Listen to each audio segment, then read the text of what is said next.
আসসালামু আলাইকুম। Naha kitchen blog নিয়ে চলে আসলাম আপনাদের মাঝে। আশা করি আপনারা ভালো আছেন, আমিও ভালো আছি। আপনাদের দোয়া। আজকে একটা রেসিপি নিয়েছি। রেসিপি বলতে আজকে আমি কচু শাক নানবো। তো কচু শাকটা কীরকম করে নানবো তো অবশ্যই সাথে থাকুন, দেখতে থাকুন। তো চলে না এখন চুলার পার চলে যাই।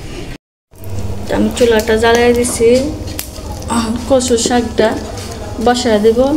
তো কচু শাকের মধ্যে আমি কী দিছি, তোমার কাঁচামরিচ দিছি, কটা রসুন দিছি আর কচু শাকটা। তো আমার কচু শাকটা সিদ্ধ হোক।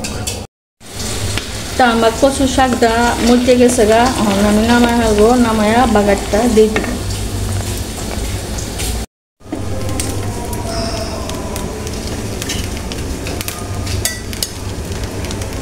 তা আমার মরিচটা হয়ে গেছে।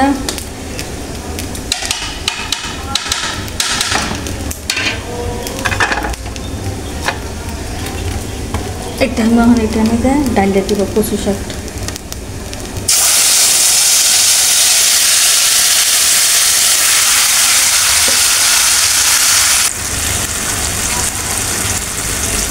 এক চামচ হলুদ,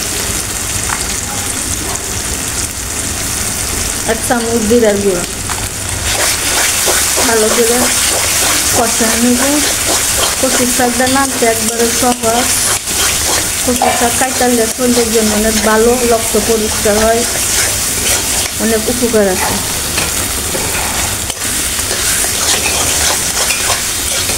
আমি যেই সিস্টেমে করতেছি এই সিস্টেমে আপনারা করে নেবেন, অবশ্যই একবারে সব।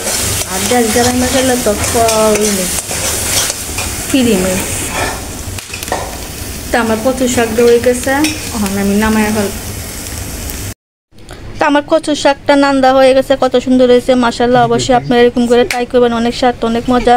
ভিডিওটা আপনার কাছে ভালো লাগে বেশি করে লাইক করবেন, শেয়ার করবেন, নতুন ভিডিও পাওয়ার জন্য আপডেট করবেন ভিডিওটা। কিন্তু আসসালামু আলাইকুম।